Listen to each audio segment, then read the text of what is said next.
voeteren, hoe de ranen van de krater, mis wat de voeteren, hoe de ranen van de vrouw, mis wat de voeteren, hoe de ranen van de krater, mis wat de voeteren, en ik wil wel net bij Roeg wij oorlier werken Nienke Laverman onder haar cd Nomade. Ze wennen daarvoor een moanne in Mongolië en ze vliegen Europa terug om met de beste mixers en technici te werken.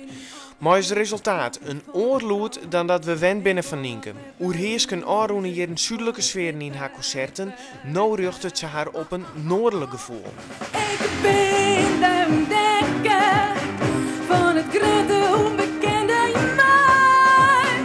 Ik ben dus eerst helemaal geïntrigeerd door de fado-muziek. En toen dacht ik, ja, dat is wat ik wou had. En toen hiek ik dat dus helemaal wie ik erin dook. En op een gegeven moment dacht ik, nee, het is die hele zuidelijke muzieksoort. Zeg maar, samba's, tango's, al dat soort dingen. Dat is wat mij fascineert.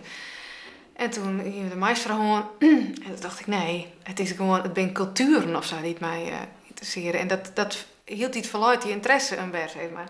En de laatste keer heb ik vooral naar westerse popmuziek dingen luisteren. Dus ja, Radiohead, Björk, dat soort dingen.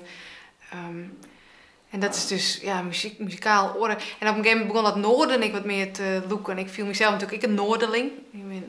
En wat is dat dan? En dan dat leven van mensen die bijvoorbeeld in de puntjes van Siberië, in de Kelten. En dat hier Mongolië, ik wat... Nou, mijn tweede dag. Ik ben het opknapt. Het is heerlijk mooi. Het is de host. Echt nog helemaal lekker fris, maar het wordt een mooie dag. Dus ik zie natuurlijk die tenten van binnen uitzet, zo kom je dus binnen. Een roeg leven, weet je wel. Het is een hartstikke keihard lang klimaat, lange winters zo'n min 40 graden. En die mensen niet de extra uitjoggen, helemaal door de kjeld, super blauwe plakken op de wang en dat soort roegte. En en hier zie ik daar iets mooi. En dan, dan verliet je dat zuidelijke weer even en dan zoom je dus weer in op iets oors. Dan week ik mij verder van mij af.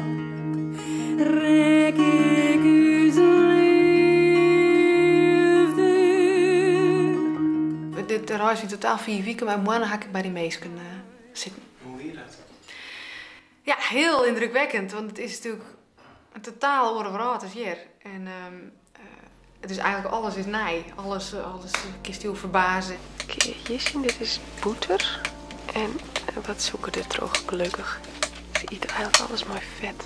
Ik vind het heerlijk om je dan helemaal onder te dompelen in zo'n bepaalde cultuur. Die ik op alle vlakken missel. Wat voor verhalen worden verteld, wat voor muziek hebben te maken, wat ieder meisje, wat dragen ze.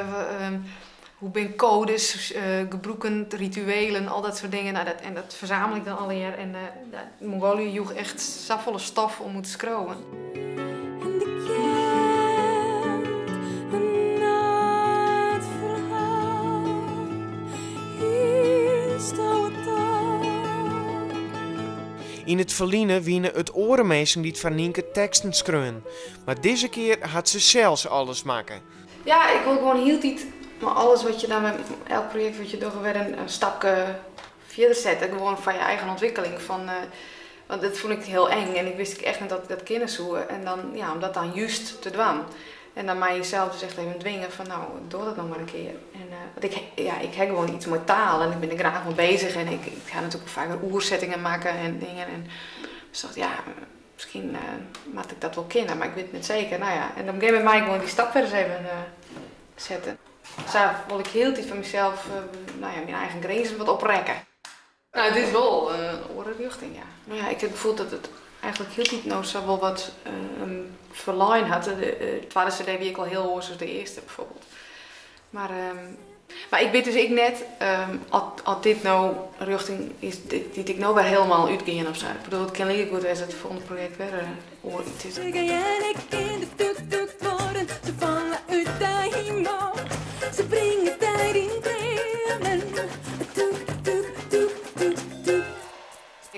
Ik verbaasd door de manier van jongen natuurlijk, van wat mensen daar hebben. Vrouwen die hebben zo'n bepaalde manier van heel loed en skel, maar zo'n stemoerslag te jongen. Nou, op een gegeven moment stiek ik in de file.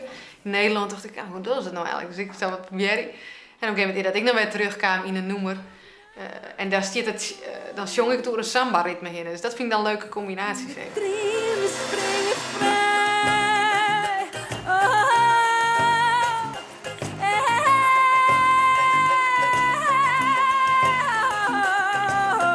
Van Nomade werken Nienke onder oren met de IJslandse audiotechnicus Valgeir Sigurdsson. En hij werken ik een soort mooi Björk. Die keuze voor Valgeir Sigurdsson, sowieso in IJsland gebeurt er van alles interessants op muzikaal gebied, vind ik. Daar ben ze heel goed bezig met sounds, gloen. Ik vanuit de landscape soms soundscapes maatje. En ik weet het, daar heb ik iets mee, maar wat er gebeurt, specifiek met Björk. En die namen van hem kwamen gewoon een aantal keren tjen. En ik ben nieuwsgierig, ik vind dat is een gearwerking. Met het grootste pad van zee had Bart Veenstra, die had het ik produceerd en mixed. Maar ik vond het leuk om even zo'n uitstapje te doen van wat gebeurt er nou, het aantal noemers naar een oor gaan. En dat vond ik hem interessant. En dat vind ik hartstikke leuk. Smiet mij treien leppels molken naai. Deze tour is Nienke nog maar 1 keer in Friesland te zien en wil op toons die 19 maart in de Harmonie in Ljouwert. Toch een goede wensk. Maar in oktober is ze weer om en ze nog een paar optredens in Friesland verzorgen. En lid mij rinnen.